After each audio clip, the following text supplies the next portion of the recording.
ಅದೇ ನುಡಿದರೆ ಮುತ್ತಿನ ಹಾರದಂತೆ ಮೃದು ವಚನವೇ ಸಕಲ ಜಪಂಗಳಯ ಸಮ ಅಂತ ಹೇಳ್ಬೇಕು.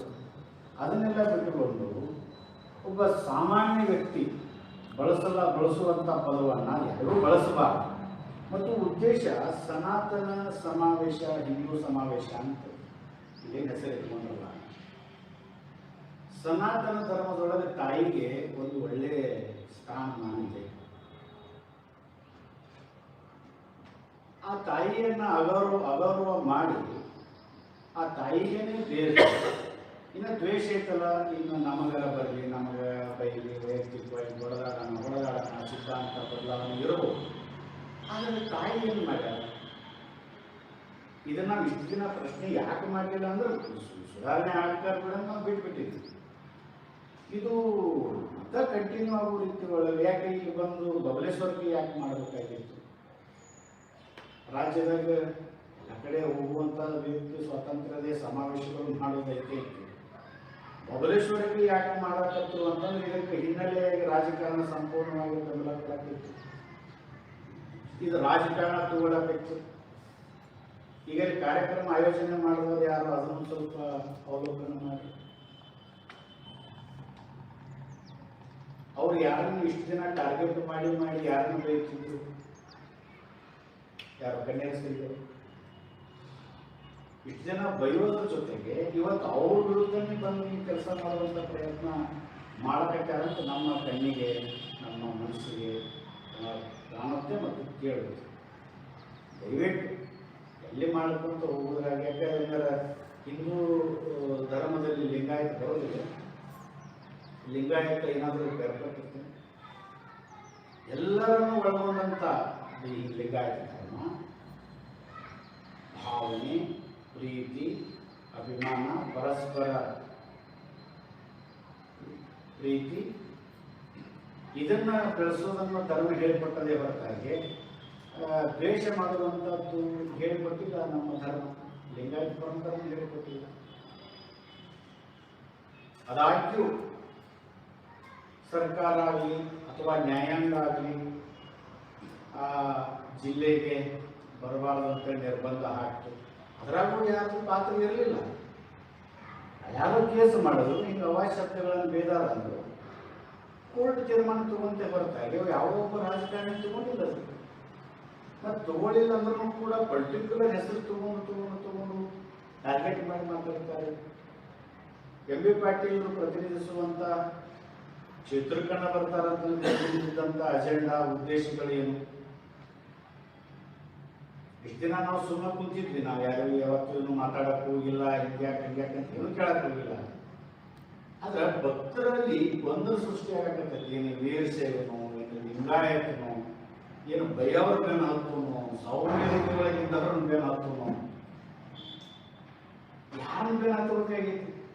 ಇದು ತಿಳಿಲಾರ್ದಂಗಾಗಿ ಮಠಾಧೀಶರೆಲ್ಲರೂ ನಾನು ಈ ಮುಖಾಂತರ ಕೇಳ್ಕೊಳ್ಳೋದೇನಂದ್ರೆ, ಏನಾದ್ರೂ ಭಿನ್ನಾಭಿಪ್ರಾಯಗಳಿದ್ದು ಅಂತಂದ್ರೆ ಒಂದು ಕಡೆ ಕೂಡ್ರಿ. ಇಡೀ ಸಮಾಜ ನಿಮ್ಮನ್ನ ದೊಡ್ಡ ಪೂಜ್ಯ ಸ್ಥಾನದೊಳಗೆ ಇರ್ತದೆ, ಪೂಜ್ಯ ಸ್ಥಾನದೊಳಗೆ ನೋಡುತ್ತದೆ.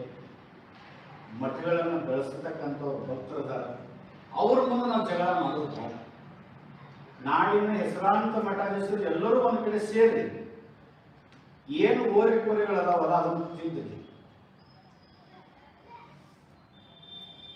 ಏನೇನು ಸಮಸ್ಯೆಗಳದಾವಲ್ಲ ಅದನ್ನು ಪರಿಹರಿಸಿಕೊಡ್ರಿ. ಮಾತಿನಿಂದ ಎಲ್ಲವೂ ಇತ್ಯರ್ಥ ಆಗ್ತಾವ.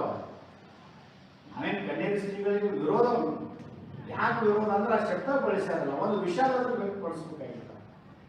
ಅಟ್ಲೀಸ್ಟ್ ನಿಮ್ಮ ತಾಯಿ ಬೇರೆ, ನಮ್ಮ ತಾಯಿ ಬೇರೆ. ತಾಯಿನೇ ಅಲ್ಲ. ಅಕಸ್ಮಾತ್ ಇದು ಎಷ್ಟೇ ಎಲ್ಲಿಗೆ ಹೋಗ್ತಿತ್ತು ಅಂದ್ರೆ ಬಹುತೇಕ ಆ ಶಬ್ದ ಬಳಸ್ಯಾರಲ್ಲ, ಆ ಕೆಲಸ ನಮ್ಮ ತಾಯಿ ಯಾವಾಗ ಮನ ತೋರಿಸ್ಕೊಡಬಲ್ಲಿ ನೋಡೋಣ ಅಂತ ಹೇಳಿ ಕನ್ಯಾರಿ ಮಠಕ್ಕೆ ಒಂದು 300-400 ಜನ ಮಠಾಧೀಶರು ಹೋಗಿದ್ದ ಪರಿಸ್ಥಿತಿ ಏನಾಗಿದೆ. ಅದ್ರ ಜೊತೆಗೆ ಇನ್ನೊಂದು ಕೂಡ ಬಳಸ್ಯಾರಲ್ಲ, ಏನೋ ತಗೊಂಡು ಬಿಡ್ರಿ ಅಂತೇಳಿ. ಅದನ್ನು ದೈವ ಪಡೆದ ಬಿಡ್ರಿ ಅಂತ ಮಠಾಧೀಶರು ಹಠ ಹಿಡ್ಕೊಂಡು ಈ ಕಡೆ ಕೂತಿದ್ರ ಪರಿಸ್ಥಿತಿಯಲ್ಲಿ ಹೋಗ್ತಿತ್ತು. ಈಗ ಬಬಲೇಶ್ವರದಾಗ ಸಮಾವೇಶ ಮಾಡೋ ಹರಕತ್ತೇನು? ಮಠಾಧೀಶರೇ ಯಾರೋ 200-300 ಜನ ಬರ್ತಾರೆ. ಯಾರು ಬರಾಕ್ತಾರೆ? ಮಠಾಧೀಶರು. ಯಾರು ಇಂಥ ಒಳ್ಳೆ ಕೆಲಸಕ್ಕೆ ಯಾರು ಒಳ್ಳೆ ಕೆಲಸಕ್ಕೆ ಬರ್ತಾರ್ರಿ? ಯಾರೊಬ್ರು ಬೇದ್ರು ಅವ್ರ ವೈಭವೀಕರಿಸೋ ಸಲುವಾಗಿ ನಮ್ಮ ಜಿಲ್ಲೆ ಒಳಗೆ ಮಠಾಧೀಶರು ಒಪ್ಪಿಕೊಟ್ಟಾರ. ಯಾರು ಬರ್ಬೋದು, ಒಂದು 2-3 ಜನ ಬರ್ಬೋದು. ಸಾಧುಗಳು ಬರ್ಬೋದು, ಬರ್ರಿ. ಅವರೊಂದು ಪರಂಪರೆ ಐತೆ, ಅವರು ಬರ್ಬೋದು. ಬರ್ರಿ, ಅವರೆಲ್ಲ ಮಾಡಕತ್ತಾರ. ನಮ್ಮ ಜಿಲ್ಲೆಯಿಂದ ಯಾರು? ಇವರು ಕನ್ಯಾರಪ್ಪರು ಹಿಂದೆ ಸ್ವಲ್ಪ ವರ್ಷದ ಹಿಂದೆ ಶಿವಯೋಗ ಮಂದಿರ ಸಂಸ್ಥೆ ಇದೆ, ಜಂಗಮರ್ನಾಗ ಇಡ್ತಾರ ಅಂತ ಬೇರೆ. ಜಂಗಮರಿಗೆ ಯಾಕಷ್ಟು ಅವಾಗ ವಿರುದ್ಧ, ಈಗ ಮತ್ತೆಲ್ಲ ಪಂಚಮೀಟನು ಬೇಕು ಜಂಗಮರು ಅವರೆಲ್ಲ ತಗೊಂಡು ಈಗ ಚುಳು ಅನ್ನಕತ್ತಾರ. ಹೊತ್ತು ಬಂದಂಗ ಹೋಗ್ಬೇಡ, ನೀವು ಒಳ್ಳೆ ಕೆಲಸ ಮಾಡಿರಿ, ನಿಮ್ದು ರೈತರಿಗೆ ಕೊಡಬೇಕಾದದ್ದನ್ನು ಎಲ್ಲವೂ ಕೊಟ್ಟಿರಿ, ಮಾಹಿತಿ ಕೊಟ್ಟಿರಿ, ಮಠವನ್ನು ಬೆಳೆಸಿರಿ, ಮಠದಾಗ ಗುರುಕುಲ ಅಂತ ಮಾಡಿರಿ, ಆಯ್ತು. ಆ ಗುರುಕುಲದೊಳಗೆ ನಿಮ್ಮ ವಿದ್ಯಾರ್ಥಿಗಳಿಗೆ ಹಿಂಗ ಬೈರಿ ಅಂತ ಹೇಳ್ಕೊಡ್ತೀನಿ.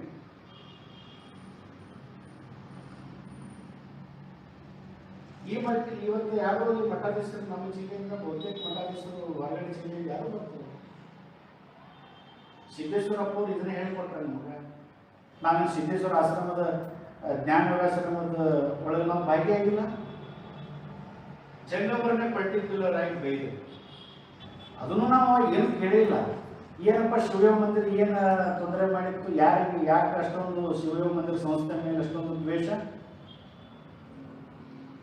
ಆ ಶಿವಯೋಗ ಮಂದಿರ ಸ್ಥಾಪನೆ ಆಗೋ ಕಾಲಕ್ಕೆ ಸತ್ತ ಮರಿದೇವರು 7 ಜನ ಮರಿದೇವರು, ಅದರೊಳಗೆ ಲಿಂಗಾಯತರು ಇದ್ರು. ನವಲಗುಂದದ ಬಸವಲಿಂಗ ಸ್ವಾಮಿಗಳು ಅವರು ಲಿಂಗಾಯತರು. ಜಂಗಮರನ್ನ ಮಾಡಿಲ್ಲ.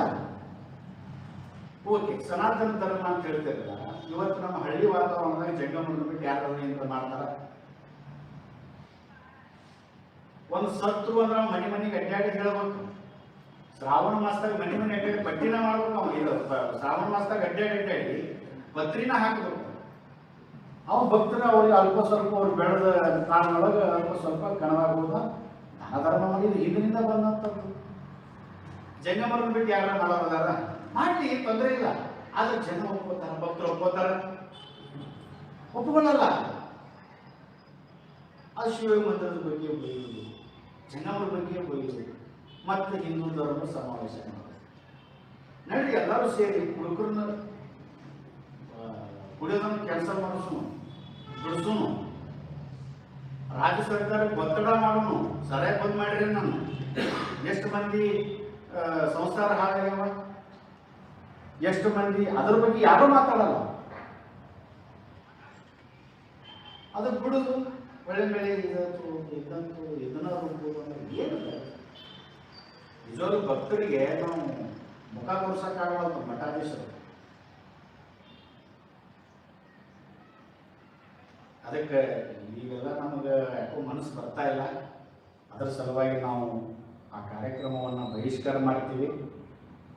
ಬಹುತೇಕ ಮಠಾಧೀಶರು, ಒಳ್ಳೆ ಮಠಾಧೀಶರು ಯಾರೂ ಆ ಕಾರ್ಯಕ್ರಮಕ್ಕೆ ಹೋಗಲ್ಲ.